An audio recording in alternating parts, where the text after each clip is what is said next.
Well, good afternoon, everyone. Welcome to this month's Cyber Showcase, a conversation about virtual CISOs. As always, I'm your host, Brett Rock, and today I'm flying solo, so you're going to get a little bit more of me than you probably bargained for, so I apologize in advance about that. As always, I recognize your time is extremely valuable, and I appreciate you sharing with some of it with me today, so let's go ahead and jump into things today. As always, our topic is something that we haven't discussed on the Cyber Showcase in a while, but our focus is going to be on virtual CISOs and more importantly, kind of the different flavors, as the title suggests, the different kinds of virtual CISOs that are out there that you might be able to take advantage of depending upon a variety of factors, your size, complexity, situation, lots of different things that can drive that conversation.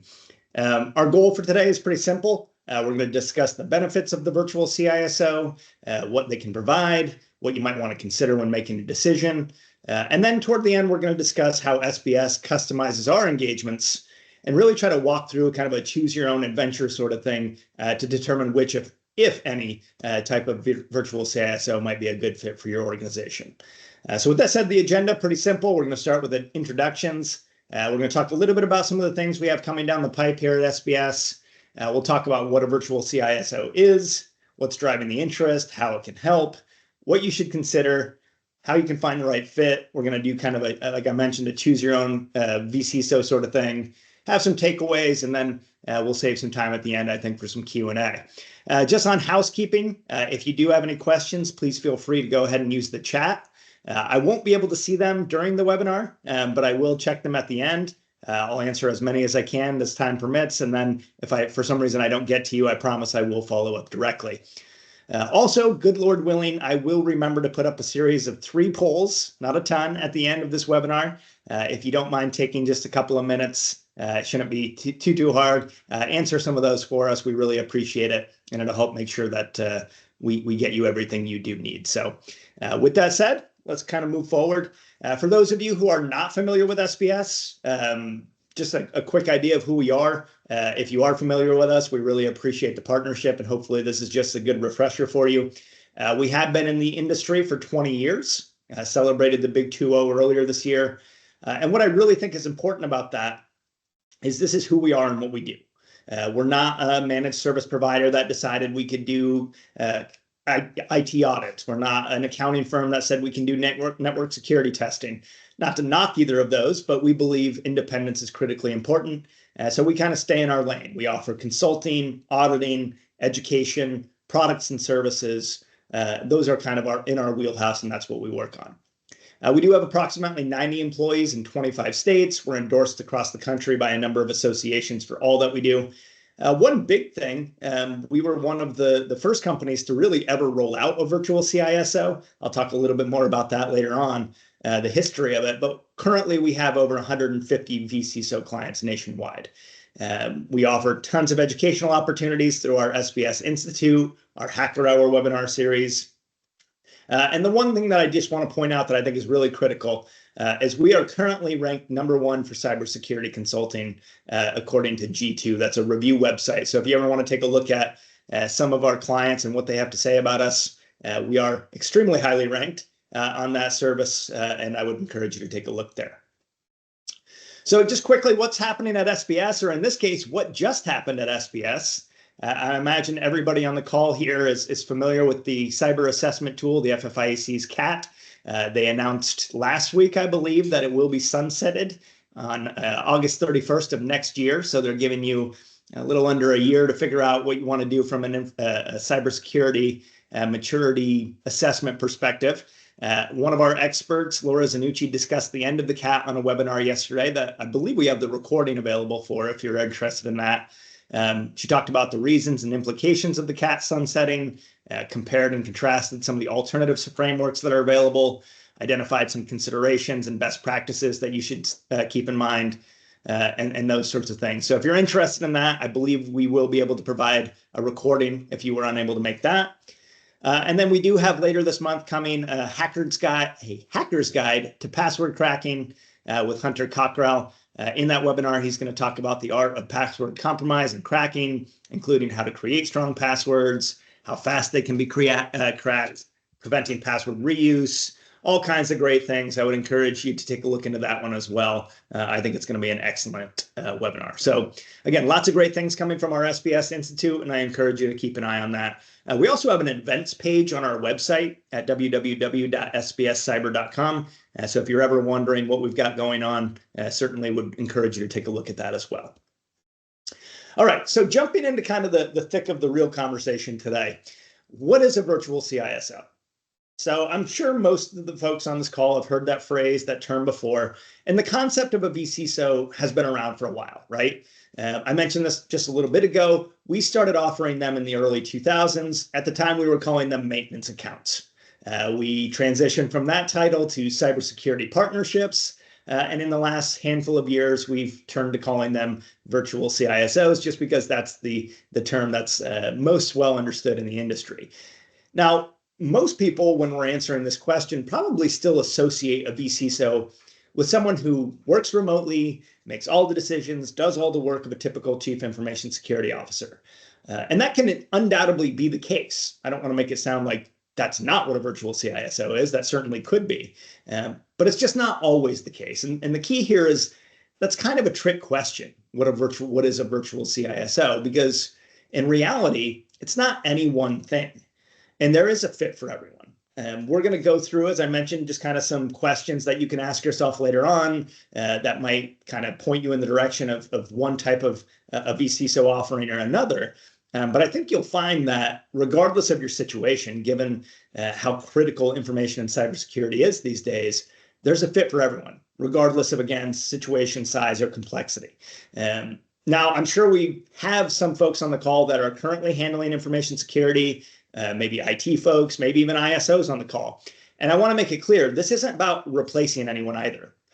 We'll talk more about this later on, but a vCISO can be anything from a mentor to a guide to a bridge between one employee and the next, to taking on the role itself, or it can just really be staff augmentation, right? We've got all these things we need to do in that position, in that role. And we can help really just kind of lessen the significant load that you're facing. So I don't want anybody to hear this and think, oh, they're coming for my job. That's not what this is. There's really, truly a flavor of virtual CISO for you, regardless of what your position is. So what is driving the need? There's a lot of different reasons, but I think the big one here is pretty simple. Supply just isn't meeting the demand, right? So we've always heard the law of supply and demand, that demand, eventually supply will catch up, right? Eventually, with the demand out there, somehow we'll get there. But while the supply of people that are filling these roles is increasing, the demand for them is just blowing up. It's growing exponentially. So there was actually a report by the World Economic Forum last year that said the global cybersecurity workforce grew by almost 13% between the year 2022 and 2023. So that's a pretty substantial growth in the number of people taking those positions. But that same exact report also estimated that 71% of organizations worldwide have vacant cybersecurity roles. So that's pretty critical to understand, right? There are people that are starting to come through and get that education and get the experience to start filling these roles. But while that's happening, the demand is just outstripping it entirely. And kind of an easy way to think about it is this is the big house. We're in college football season now, and I apologize if I have any Ohio State or Michigan State fans on the call here, but the big house in Michigan is the biggest college football stadium in the country. The capacity is on the biggest days, biggest game days, 110,000. So pretty massive.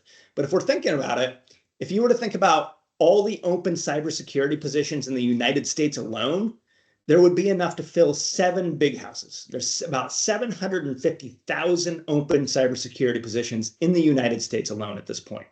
So again, we are starting to see people come through the ranks and start to fill those positions, but that demand is just growing and growing and growing. So the idea, the kind of the thing we need to think about is, what if the supply just never meets it?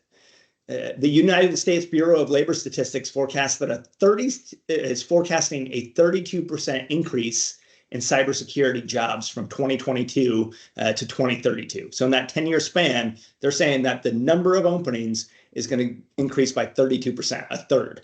That's compared, by the way, to a 3% growth rate above jobs overall, among jobs overall. So again, we just may never catch up. So we need to start thinking about what are the ways we can fill these positions if we can't hire someone, if we can't find somebody to come in, or even if we do, there's potential that they may, not stay very long. We'll talk about some of that as well. The need for this position is going to, you're going to see people moving around a lot, I think.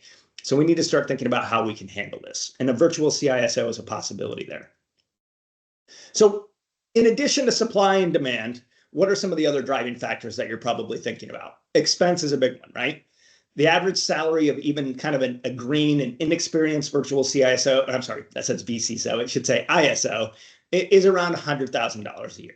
And obviously that number can double for a highly qualified individual. It doesn't talk about any benefits or anything like that. Literally just the average salary for somebody that's pretty much brand new coming into the position is around $100,000.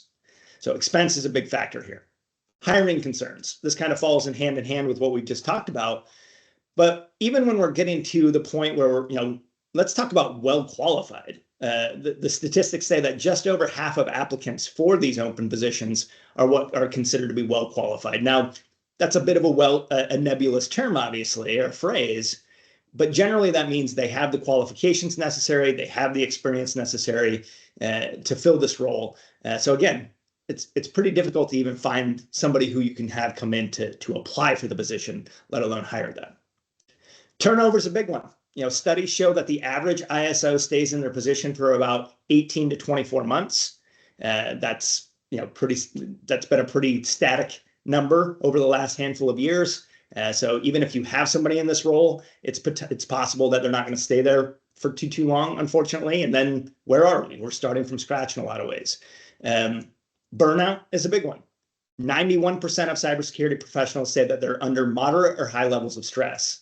So again, maybe they don't even leave for another position, but maybe they just are too stressed out. They need to find something else to do.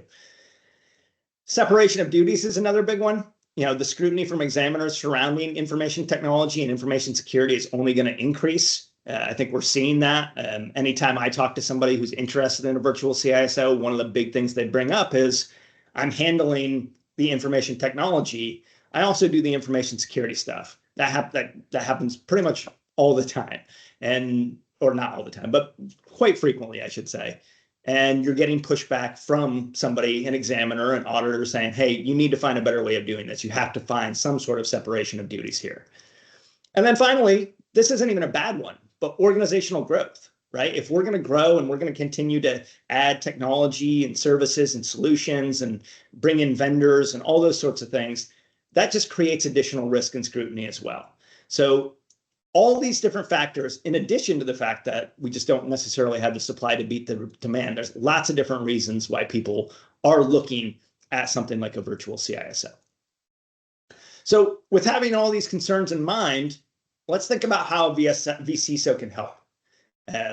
First of all, it can be a much more cost-effective solution.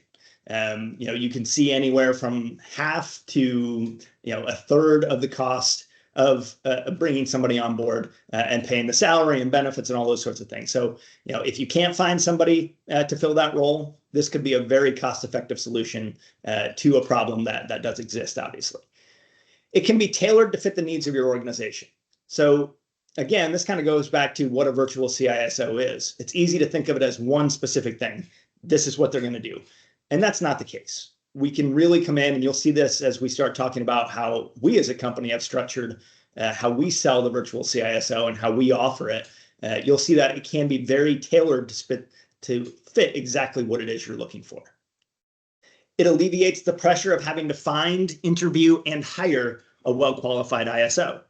Sometimes even just interviewing somebody can be challenging if you don't have the expertise and know exactly what you need to be filling from a role perspective there. So obviously, having this person in place potentially can eliminate the possibility of you having to even go through that process.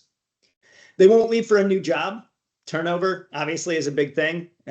Most companies, and again, we'll discuss this as we move through, but most companies that you're going to contract with for a virtual CISO, they will assign one particular consultant to you. And if that person, for some reason, were to leave, they've already got somebody ready to step in and fill that gap.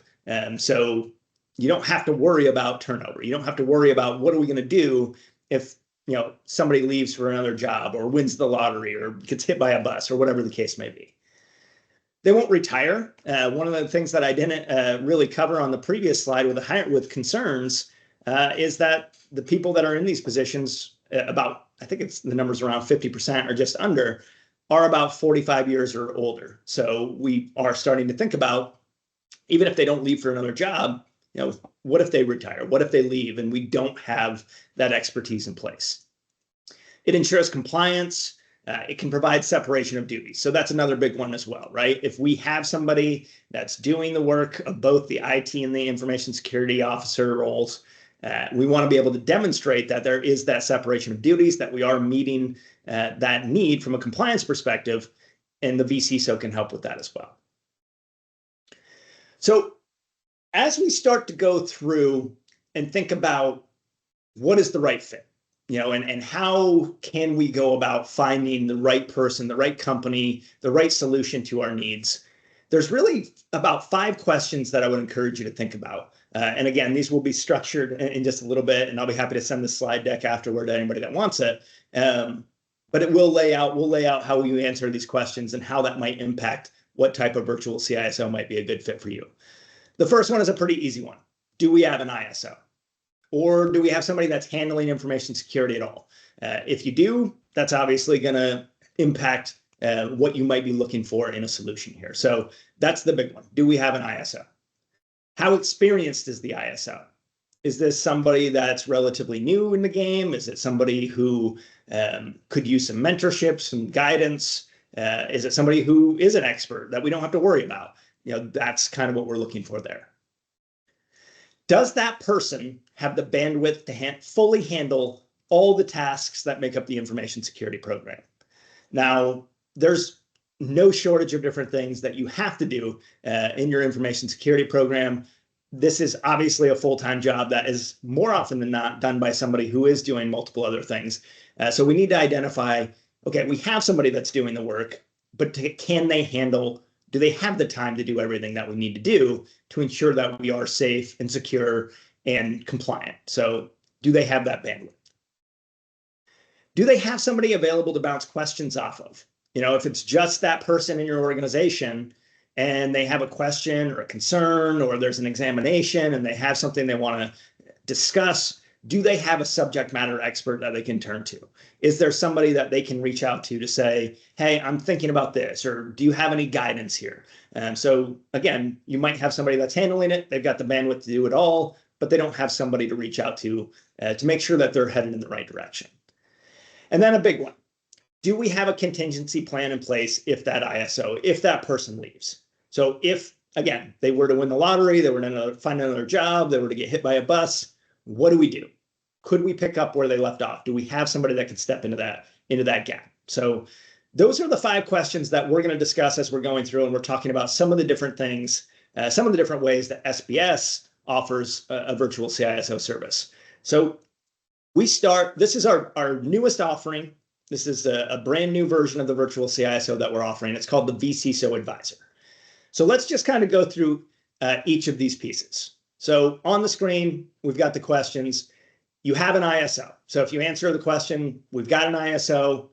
They have the necessary experience. They have the necessary bandwidth. They don't have an expert IS support. They don't have anybody that can bounce anything off of. And we don't really have a contingency plan in place. If you put all of those things together, so if you answer those questions that we talked about, and this is kind of what you come up with, what we would recommend, and typically as a fit, is what we call our vCISO advisor. So think of this as being kind of like a phone a friend, a sounding board, right? So we've got a cybersecurity expert that we can call when we need to think something through, or we had an examination and there were some findings and we want to discuss those. Or there's all these different changes that are going on in the information and cybersecurity landscape, and we're not sure that we're keeping up to date as best as we possibly can. So that's really what this vCISO advisor is. It's that person that can be there and be available to you if you need help, be an advisor, and get you pointed in the right direction and keep you posted on everything that's going on when it comes to information security. They also do act as a great contingency plan. So pretty much all the vCISOs that we offer, and I would imagine really any company offers, can be a really good contingency plan. So let's say we do have somebody and they leave, but we've got this vCISO advisor. We can come in, step in, fill that gap until you find somebody new.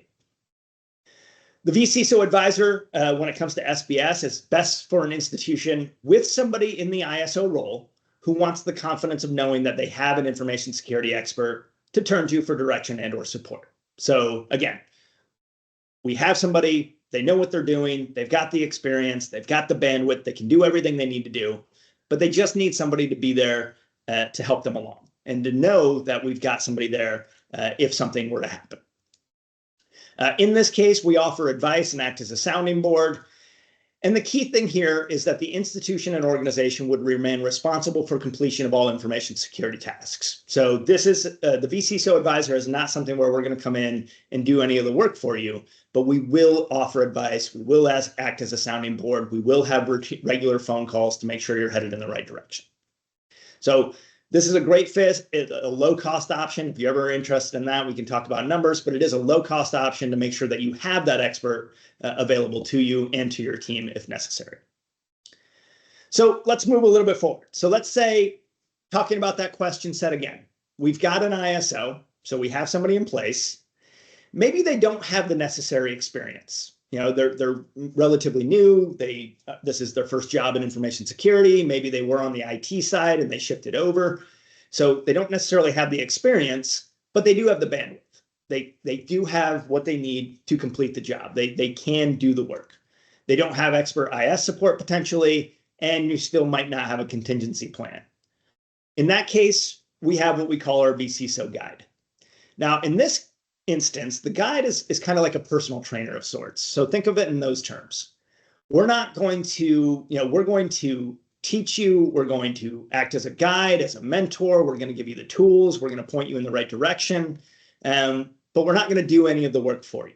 That's going to still fall on your shoulders. So again, thinking back the example of kind of as a personal trainer, we're going to teach you how to do it. We're going to teach you the form. We're going to give you the tools, the equipment, but it will still be up to you to lift the weights. That's kind of the way to think about the virtual CISO guide. This is a great fit for those organizations that have somebody that can do the work, but just need that handholding, that mentorship, that guidance to make sure that they're headed in the right direction.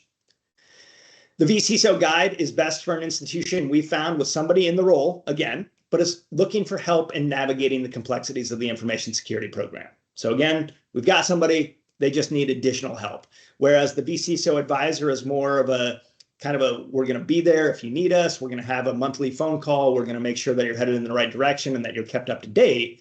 The vCISO guide is more hands-on in terms of that guidance and mentorship. So we will provide guidance and, if necessary, mentorship. In this case, though, the institution or organization still remains responsible for the completion of all the information security tasks. So again, this is not something where we are doing separation of duties. This is not something where we're coming in and lifting the weights for you, but we are going to put you in a position to make sure that you have that person that can do that for you. So that would be our vCISO guide. Moving up the ladder and starting to get into, okay, we need some additional help. We need actually somebody to come in and do some of the work for us. We have what we call our vCISO partner. So in this case, we have an ISO. In most cases, we've got somebody that's doing the work. They may or may not have the experience necessary to do it. But the big thing is here that they don't have the bandwidth. They don't have the time to be able to go out and make sure that they're completing all the tasks that they need to complete. In most cases, they won't have any additional support. And again, that contingency plan might not be there. So this is, again, where we're starting to shift over from we need somebody to kind of be oversight to make sure that we're headed in the right direction, but we're going to do all the work, and shifting more toward we really need help. We don't have the time, we don't have the resources, the manpower. We can't get everything we need to get done, completed, so we need some help with that. This is really about staff augmentation more than anything else. So in this case, the vCISO partner is best for an institution or organization with somebody in the role. Again, you still have somebody that's handling it, but who lacks the time or the resources to handle all the necessary tasks. SBS in this case will provide guidance. We're always going to do that, and even mentorship if we need to. But the important thing here is that we will also split the information security tasks evenly with the institution or organization. This also allows for some separation of duties. So we can start talking about, hey, this is something that we're going to do in conjunction with SBS. So think of like our IT risk assessment. We can, really customize how that works, obviously, but you would do some of it, we would do some of it, and it gets completed. So that's kind of what the vCISO partner looks like. It's meant to be something that you're going to do some of the work, we're going to do some of the work, but all of it winds up getting completed. So that's kind of what that would look like. If you just need some assistance in getting things knocked off the list, this can be a great fit for that. Now, the vCISO Pro is the next level, and this is generally what most people think of when they think of a vCISO that we talked about previously. In this case, we don't have an ISO. Now, there are some instances where you might have somebody and you still want the Pro, so that's not out of the question. But more often than not, what we run into with people that are looking at what we call our vCISO Pro is we don't have an ISO. We don't have anybody in that position at all. And that's where we come in with this. It's the full smash. We want SBS or whomever, again, the titles of what the vCISO might look like from organization to organization may be different. We call it a vCISO Pro here, but we want you to come in and be our ISO. The vCISO Pro is best for an institution or organization without an ISO and is looking for somebody to help perform those critical information security tasks. So again, it's not, we have somebody, they're going to do some of it, you're going to do some of it. This is us actually coming in and taking on that role for you. SBS in this case will perform all the information security tasks, and it will allow for a complete separation of duties. Now, I say that, but what I mean is you're still going to be involved. This is not something where we're going to come in and make all the decisions for you and you don't get any say in it or anything like that. We are still going to work hand in hand with your team to make sure that there's sign off and that everybody's on the same page. But again, this is something where we're coming in and we're going to do the work for you. We're going to be the ISO. We're going to do all of the different tasks, and you don't have to worry about it. So again, if you are in a position where we don't have an ISO or we have somebody that there's splitting time and we want to move them back full-time to IT or whatever the case may be, the vCISO Pro is a great option for us to be able to come in and do that for you.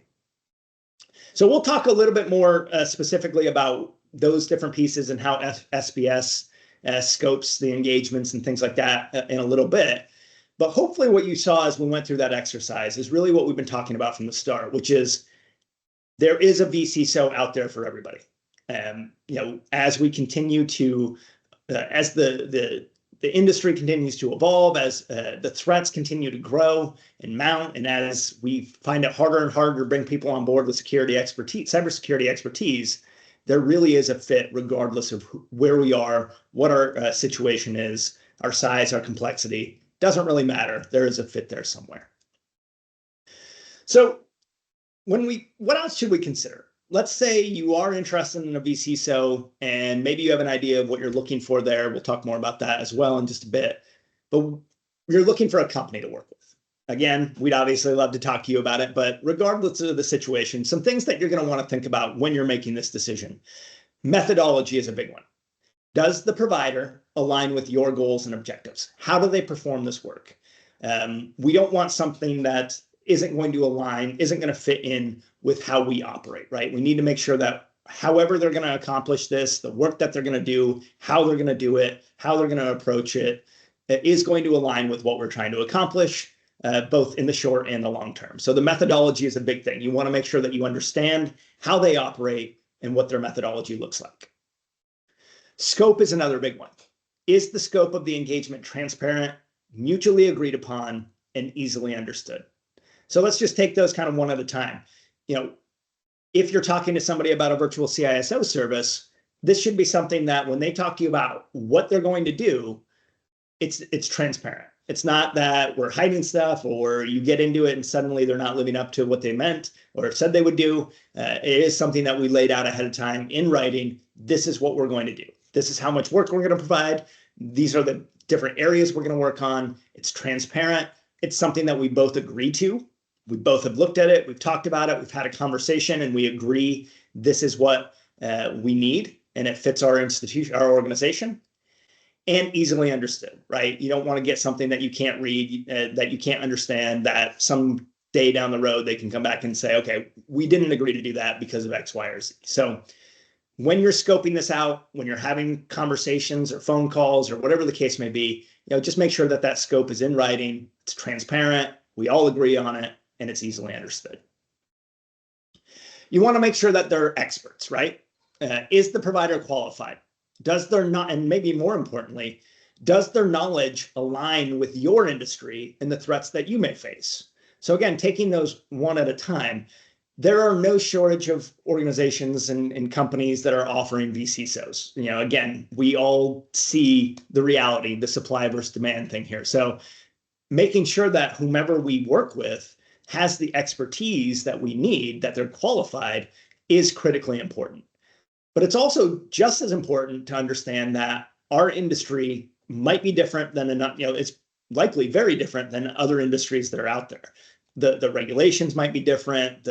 What we are required to do might be different. How we're required to do it might be different.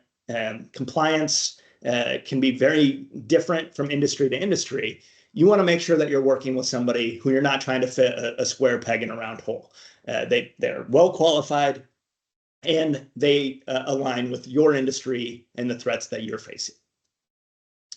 Staffing is a big one as well, right? What does the provider's team look like? How many clients do they service? How do they handle turnover? Those are questions that you should be asking as you're going through this process. How many consultants do they have? How many vCISOs do they offer? How many clients do each of them work with? We don't want to, work with somebody who's got 50 other organizations or institutions that they're working with, and we can never get a hold of them, right? We want to make sure that we know what the team looks like, how many clients they service, and then again, if for some reason our vCISO leaves the company, what is the process for filling that gap? Do we know that they're going to have somebody to plug in there? And something I kind of left off here, think about, well, this kind of goes in the next one, I guess, cultural fit, right? Is the provider compatible with your culture, personality, and style? You're going to be bringing somebody on board. Ideally, a vCISO that comes on board is going to be part of your team. It truly is staff augmentation. They're not just there, to be a nameless, faceless somebody in an office somewhere, right? They are part of your team at that point. So you need to ensure that they are compatible with your culture, that they're compatible with whom they're working with on your team, and that we get along and we work well together. So one question you might want to consider when it comes to that cultural fit is, let's say I've got a virtual CISO assigned to my account, and we decide 6 months down the road that it's a clash. We just don't work well together. It doesn't fit. What is the solution? How can we, is there a process in place to identify somebody that we might be able to work with instead? That's a question that you're going to want to consider as well. So again, as you're starting to think about this, and as you're starting to think about, okay, we're interested in a vCISO, we want to make sure that we're doing it right. These are things that you're going to want to consider as you're looking at providers moving forward. So specifically to SBS, how does this work with us? So as I mentioned earlier on, we've been doing this for a long time. Started with our maintenance accounts, moved into cybersecurity partnerships, and is now our vCISO with, again, multiple options that we believe fit from one end of the scale to the other. So we've been doing this a long time, and we really have arrived at what we think is the best way to make sure that you're getting what you need.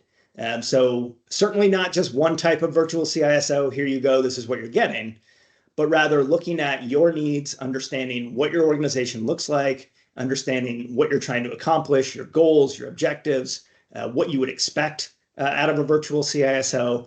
And we go through a pretty good process, multiple calls, conversations. We introduce the consultant to you to make sure that you get familiar with them and understand who they are and what they're like. So it's something that we put a lot of effort into to make sure that whatever we provide is going to meet your expectations, if not exceed them. So the first thing we would do is really start to think about what type of that virtual CISO are you looking for. So you'll see on this screen, this aligns up with what we talked about earlier when we were kind of going through that, answering the questions and figuring out what one might be the best fit for us. We would have these conversations and we'd start thinking about what do you need? Are you just looking for somebody to act as a sounding board? Do you just need somebody that's there so we can call if we need it? And if for some reason our ISO or the person handling information security were to leave, we have somebody in place that can step in and fill that gap. That's the advisor.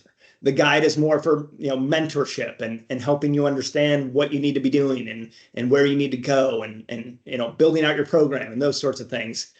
So we would talk about that potentially. The partner, again, splitting the workload and making sure that everything gets done, but not all of it falls on your shoulders, all the way up to pro, which is, again, us doing all of the work. So kind of the first part of it is just figuring out which of these 4 options really fits best for what you're looking for. From there, we get into even more granular activity. We're going to start talking about the activities. What do you want the ISO, or the vCISO rather, to actually work on? Because not every institution or organization operates the exact same way. Again, we're not just even saying, hey, you're going to get a vCISO, pro, this is, or a partner rather, this is what it is. We actually get into, excuse me, what that person is going to be doing for you. So on this screen, you'll see that we do have a set of standard activities that we do regardless of the vCISO option that you choose. And that starts with an ISP work plan creation, updating, and review. So again, this is not something that we're going to just say, okay, cookie cutter, here are the 10 things we need to be doing. This is the order we're going to do them in. We review documentation, we review exam and audit results, we look at risk assessments, we understand who you are as an institution or organization, and we actually, excuse me, build out a schedule. This is the priority. This is what we need to be working on first. This is next, so on and so forth. So again, ISP work plan creation, update, and review is a standard activity that's included with every single vCISO we offer. General cybersecurity consulting, pretty straightforward there. Documenting and following up on action items. So as we're going through the plan and as we're understanding what we need to be doing and completing those tasks, we're going to make sure that we're documenting it, that we're following up on action items, that we're making sure things are getting completed. Cybersecurity news and updates, regardless again of which type of vCISO you were to entertain. Excuse me. We do offer weekly, I believe, news and updates emails. So we'll keep you posted on things that are going on in the industry, so you're aware of what's happening. And then we do provide, as part of all of these, pre-recorded security awareness training videos as well. So you can use those for board members, you can use them for management, for staff, whatever you need. And we do provide those pre-recorded videos as well. So those are what we call the standard activities. Those are part of every vCISO we offer. And you can take advantage of those as well, obviously. On the right-hand side of the screen, you'll see what we call our optional activities. So this is where we get even more granular in terms of how we would actually perform this work for you. So you'll see all kinds of things on here. I'm not going to go through every single one of these, but it is something that we literally sit down and say, okay, is this in scope? Is this out of scope? We go one by one. This is how we price out our engagements. What level you want, or kind of what version of the vCISO you want, as well as the activities that you want to have included. But they include everything from board and senior management training to annual GLBA reports. We can do asset management oversight, business continuity planning, and incident response coordination, all your risk assessments, vendor management oversight. Again, all of these things that you see on the screen here can be included as part of one of our virtual CISO offerings. So again, think of it in terms of we figure out kind of what level you want to be at, and then we think about the activities that you want included, and we use that information to really tailor a virtual CISO offering to suit exactly what it is you're looking for. Not more, not less. The timeline, if you were to sign up for a virtual CISO, is pretty standard across the board. We start with a kickoff call where you get, again, reintroduced to your consultant. They start meeting your team and understanding roles and responsibilities. We start talking about priorities that you may have already identified. We're going to review relevant documentation. We create that information security program work plan. We talk about communication preferences. If you're somebody who wants to have more regular phone calls, or if you want to, if you just prefer email or whatever the case may be, we'll start talking about, how does that communication operate? Who do we need to communicate with? Are there other people on the team that need to be involved? We do really early on in the process start working on risk assessments. So we start talking about the global ones, right? The cyber assessment tool, which will be going away, but ISP, ransomware security assessment, the NIST cybersecurity framework. We can work on that with you as well. We start populating data into our track tool. I'll talk more about that in a moment. But then we start talking about ISP work plan again, IT committee meetings, and then your status reports. So we have a very structured process. This is not something that's kind of the wild, wild west. We know what we're doing. We have 150 plus virtual CISO clients, regardless of kind of what level they're at. And we have really feel like we've become experts at how this all operates. We do have, in addition to the virtual CISO offering, some of you may be familiar with our Track product. This is considered to be kind of the platform for our virtual CISO. So we do encourage you to license Track in addition to the virtual CISO. It's not a mandatory thing, that'd be up to you. But what's nice about it, and really a benefit that we believe we have compared to some of the other providers out there, is we do have a tool to manage this whole program. The Track is kind of what we build the virtual CISO program on for you. So we've got modules that help us perform your IT risk assessments. We've got modules that help with your business impact analysis and your business continuity management and your policies and procedures and your organization-wide risk assessments. We've got action tracking, which we use for project management and making sure everybody's staying on task. So in addition to all the great consulting that we provide, and as part of that vCISO, one real benefit of using SPS is we do have the platform on top of which we can build that as well. All right, so we moved through this a little bit faster than I was expecting. Looks like you're going to get some of your life back, although we'll see if there are any questions that have come up. But just quickly, some takeaways I want you to think about. A vCISO is not a one-size-fits-all solution. That's kind of the biggest thing. This is not something where, at least any reputable provider shouldn't be saying, okay, this is what you're getting, take it or leave it. Take it or leave it. This is something that we should be able to customize to fit your needs and make sure that it's doing exactly what you need to do, not any more and not any less. Excuse me. While a vCISO can fill the role at the institution, they can be that chief information security officer or information security officer. It can be a variety of things. It can be staff augmentation. It can be a guide, a mentor, or really fill any other type of need that's out there. So again, if you're on this call and you're sitting there thinking, well, this sounds like somebody who'd come in and take my role over, that's not the case. This is something that can fit in regardless of what you're looking for. There are many, many factors driving the interest in the virtual CISO, but the biggest one among them, in my mind, is the supply not meeting the demand. We talked about that earlier. There's 750,000 different jobs, literally 750,000 cybersecurity positions open as of earlier this year in the United States alone. So finding the right person, finding somebody that's well qualified, that fits your culture, that you can get an interview with and that you can hire can be a big challenge. So supply not meeting demand, to me, is kind of the biggest problem that's out there. The benefits are numerous as well, though. Including it being a very cost-effective solution to a very challenging problem. So if you are looking for even that staff augmentation, somebody to come in and do some of the work for you, that partner level, for instance, can be something that's very cost-effective to have somebody come in and get that help.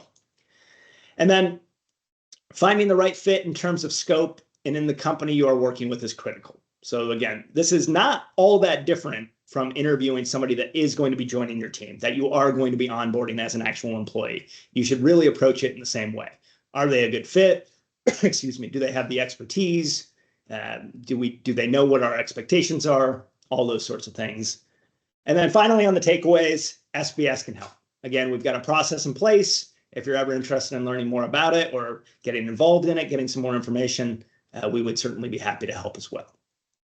So with that said, I do have some resources available that, again, I'll be happy to provide. We have a white paper on our website called 5 Key Questions to Consider When Researching a Virtual CISO Solution. So that is available to you. And then there's a lot of great information on our Virtual CISO webpage as well. So if you want a copy of the slide deck, if you want a copy of the webinar recording, we also have what we call our vCISO options flyer. This is a pretty cool flyer that actually I might be able to pull up for us really quickly that can be used to really better understand what we're looking for. So bear with me here. I apologize, I didn't have this pulled up. But we do have this flyer that is available. If you want to get a copy, just shoot me an email that lists out all of the options that we talked about, the advisor, the guide, the partner, the pro.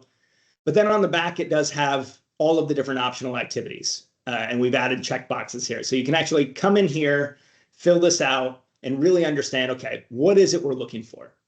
Are we looking for somebody to help us with the work? And if so, in what areas? So this is a great document that we have that I'd be happy to send to you as well.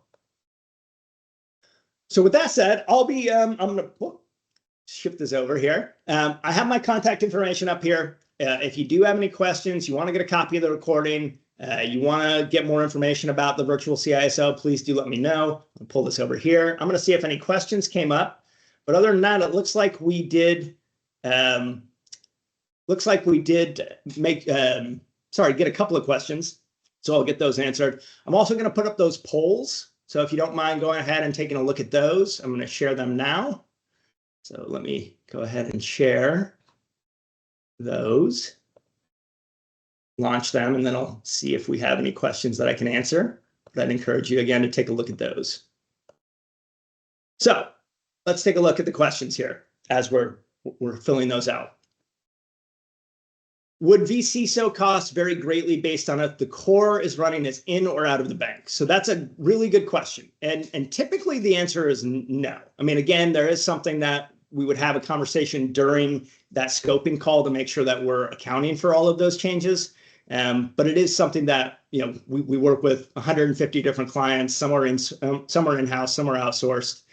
So I wouldn't think it would have a dramatic impact on the costs, but that's certainly something we can have a conversation about. So I appreciate that question. One other question that came up is, what does vendor management oversight cover? So that's one of the options that we provide. We also have what we call vendor management as a service. That's not what we were discussing today, but if you're ever interested, let me know. The vendor management as a service offering that we've got is essentially the outsourcing of your vendor management program. Depending upon how many vendors you want us to work on and things like that. You obviously have to be involved, but we would be taking over a lot of that for you. So that is an offering that we can either attach to the virtual CISO or offer as a standalone service. The vendor management oversight that is a part of this program is really just making sure that your program is working the way it's supposed to. So we're going to come in, we're going to review what you're doing, how the program is built. We'll be there to offer some consulting around questions that you might have as you're going through the work of doing your vendor management. But the important thing there is, even if we do include that, it really is just oversight of the program. It's not we're going to come in and do your vendor management for you. Again, we do have that vendor management as a service if you were ever interested in going that far. So really good question, and would be happy to discuss that as well. All right, so we did get, look at that, I'm going in the wrong direction. Sorry about that. We did wrap up a little bit early. Really appreciate everybody's time here today. Thanks again. Hopefully you'll attend next month's cyber showcase as well. But if you have any questions, if I can provide any assistance, please do feel free to let me know. So thanks again, and I hope you have a great day.